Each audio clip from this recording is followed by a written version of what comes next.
What's up, ladies and gentlemen? Welcome back to TD PHINSTALK, home of the real Miami Dolphin fans. Yes, we are live here at the 11:30 a.m. hour here on the East Coast, October 13, 2020. I have some unfortunate bad news for the Miami Dolphins. It definitely does break my heart for so many reasons, not just for the team, but the individual himself.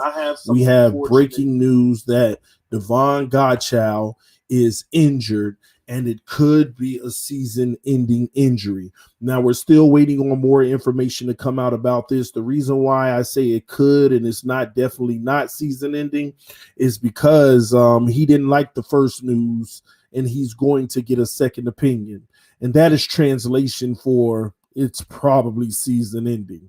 And he has every reason to go get a second opinion, ladies and gentlemen. This is terrible. Let me break everything down for you all, okay? First of all, I want you to know that Davon Godchaux has been with the Miami Dolphins for 4 years, okay? He is on a contract year. Not only is he on a contract year, but he just came off of his best season as an NFL professional. He was coming off let me give you some of the stats. Last year, he had 75 tackles, 2 sacks, and 4 tackles for a loss, and 7 quarterback hits while starting all 16 games. Not only that, guys, he has only missed 1 game in the entire 4 seasons so far with the Miami Dolphins. 3.5, let's just put it like that. But he's only missed 1 game. Davon Godchaux has been very durable for this team. And it is sad to see this situation happen, especially being in a contract year. This is huge implications for him. We're going to talk about him, and then we're going to talk about the team, because he was looking for a big payday. Now, was it going to be a humongous payday? No, but he was going to get a big payday. I mean, the Dolphins have gotten away for so many years. Like this year, his base salary is $2.1 million. Godchaux was slotted to make maybe 3, 4, 5 times that hitting the free market. He was slotted to make a lot more than that hitting the free market. And this is a huge blow for him, a sad blow. Now, the injury that they're saying, which is a bicep injury, okay, it could derail him for the rest of the season. Now, the timetable that I'm hearing is 3 months, which would end the regular season and make him, and he would be okay for the playoffs. The problem is you don't want to have a guy like that on your roster all season without playing just for the playoffs, and you don't even know you're going to make it, for one. And second off, you don't know how his rehab is going to go. So the Miami Dolphins will not just keep a slot on the roster for him, wasting that they can't play a player. And you can't put him on IR because there's only 2.5 weeks left in the IR period. So if this turns out to be the case where he's done, where the bicep is going to be a 3-month thing, his season is done. His season is done. So he can't, there's no case of, hey, here's what you have to understand. You can't just, where are you going to put him? You can't he's guaranteed money. You're not going to designate to the practice squad. You're not going to do any of that crazy stuff. He's done for the season.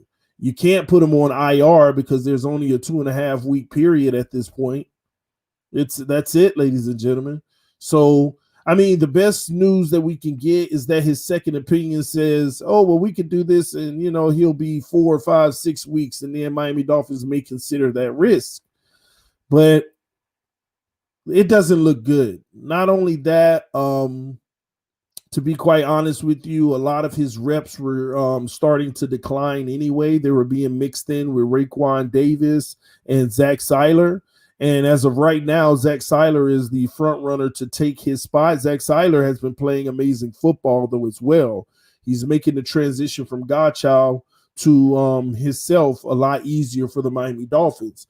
Now, understand, I don't think the Miami Dolphins would have brought Godchaux back anyway because we've been preparing for his exit. Christian Wilkins' pick was a part of the Godchaux expiring contract.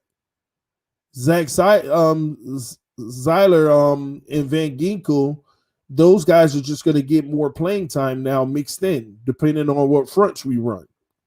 So Huge loss for the Miami Dolphins because now we have to rely on more of the younger talent. But at the same token, I don't think this makes or breaks our defense. I think that this gives those young kids an opportunity to get stronger and better as we continue to move on. And as they've showed that they've been doing, they've been putting in some work. Even Siler last week, he had a sack and 2 quarterback hits. Christian Wilkins had a fumble recovery. The other guys actually showed up last game, even despite Godchaux. So I'm not fretting this situation. So far this year, Godchaux had produced 16 tackles, which averaged about 3 a game, and 2 quarterback hits and a tackle for a loss. So he was, he was having a trajectory of a good season, not as good as his best season, but a good season. So, this is tough news, like I said before. Now, implications with the Miami Dolphins, again, like I said, I don't think we were going to keep Godchaux next year anyway, not because of his skill or the player he is, but at the same token, we've already been preparing so that we don't have to pay the big money for him in the future. He's going to get his money this year. Like I said, his base salary was $2.1 million. He's going to get paid. He's going to hit the open market next year, and this injury is definitely going to impact him, but he will get a shot somewhere. He will get a shot somewhere next year. Now let me go down a quick rabbit hole, and then maybe it's not a rabbit hole. Okay. This injury might actually, when you think of the reverse side of it, it might secure Godchaux with the Dolphins in the future. The Miami Dolphins were not going to pay Davon Godchaux, $8, $10, $12, $14 million a year, whatever. I don't think the market would have went that high, but you never know out here in these streets, man. But now with the injury, if he tests the open market, it's going to be hard for someone. See, so put it like this: on a scale of 1 to 10, Davon Godchaux is not a 10 out of 10 anchor. He's not a 9 out of 10 anchor. You'll debate between 7 and 8. You can debate that he's between a 7 and an 8 player. So a 7, and I'm going to be honest, I wouldn't even say 8. If I was to be fair, I would put him around like a 7.3. Just 7.3 is where I would have him. So with that being said, 7.3 anchors, those guys are actually valuable in the league.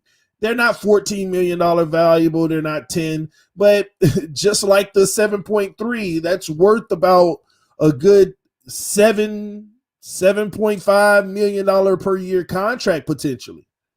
But with the injury, the open market, there's a team that may take a chance on him and say, hey, we may want to give you a 2-year deal worth $8 million. And I think that's fair because if he comes back to form, you would be winning, but you're gambling on that. So is this an opportunity for the Miami Dolphins to say, we know your work. Let's go ahead and restructure your deal, while you're injured, and let's give you a 3-year, $10 million deal? Do you see where I'm going with that? And we'll guarantee 7 of it. Do y'all see where I'm going with that?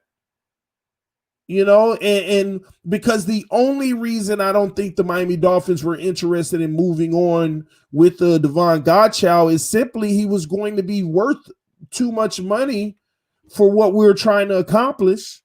And if you can get him on an average of a $3.3 million per year, you just stole him. You just won. Because no other team's going to offer more than 2 years coming fresh off of an injury. They're going to give a 2-year, and half of it will be guaranteed just in case you're not the same. They can get rid of you after that year.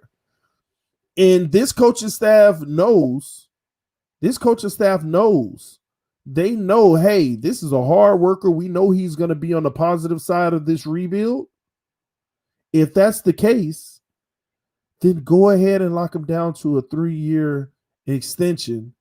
And go ahead and push a few of those dollars into right now so you can have even more money in the future. you could blend some of those dollars into the contract for this year. So that may be an opportunity, but again, that's the Miami Dolphins decision at the end of the day. But this is an opportunity to save money. It's almost benefiting off of his loss, but that's the way, that's part of the game. It's the way football is, man. You gotta look out for your contractual situation. But that's the breaking news. Shout out to the homie G Firm with the donation. Say we good. Next man up, Zach Zeiler and Raekwon Davis. I agree with that, but it just gets a little scary and nerve-wracking because the more that we're good, the closer we are. Like, what if another guy goes down? So you always want, your body's healthy, and we don't hope anybody goes down. But we'll I think we're still, like you said, G Firm, we're okay at the position. But it is a huge blow because you can never have enough, because you also have to understand these guys' reps are going to go up. Raekwon Davis's reps will go up. Zeiler's reps are going up. A lot of these guys' reps have just increased by maybe 10 to 15 snaps a game. And that's good for them. But at the same token, you want to keep fresh bodies and keep people at bay where they belong, So I'm sure this coaching staff has it all worked out. They know how to handle this. I see everybody in the comment section talking about Justin Herbert last night, man. I might go live in a little bit and talk a little bit about that. Because there's this controversy now. Did we draft the wrong quarterback? We'll talk about it, guys. This is TD FINSTALK, home of the real Miami Dolphin fans. Make sure your notifications are on. The first episode for the podcast has dropped, so go check it out on Apple Podcasts, Believe in FINSTALK, and Spotify, or wherever you get your podcasts. It has dropped, so make sure you go check it out. I appreciate everyone's love and support. Make sure you go rate the podcast as well. I'm going to beg for the fives, So if you can drop a 5-star on the podcast, that'll boost me to the top, because the haters already showed up. They got me at a 4.5 rating because one hater want to say it's a 1 from the trailer, y'all. That's a hater that just don't like me, and they're like, he got a podcast? Oh, I got to go 1-star that. It's sad, man. These haters, man, it's just sad. So right now my rating is a 4.5 because the one hater. But I only got 15 reviews. So go to Apple Podcasts or Spotify and give me 5 stars, man. Rank it at the top if you like it, all right? Only if you like it. But we got to drown the haters out. That's the only way we could drown them out. We gotta make sure that we vote, all right? Love y'all. Godchaux, wish you the best. Hope that second opinion comes back better. Not likely, but hey, man, we all with you, homie. We shall see. This TD FINSTALK. I'll see y'all soon. Peace.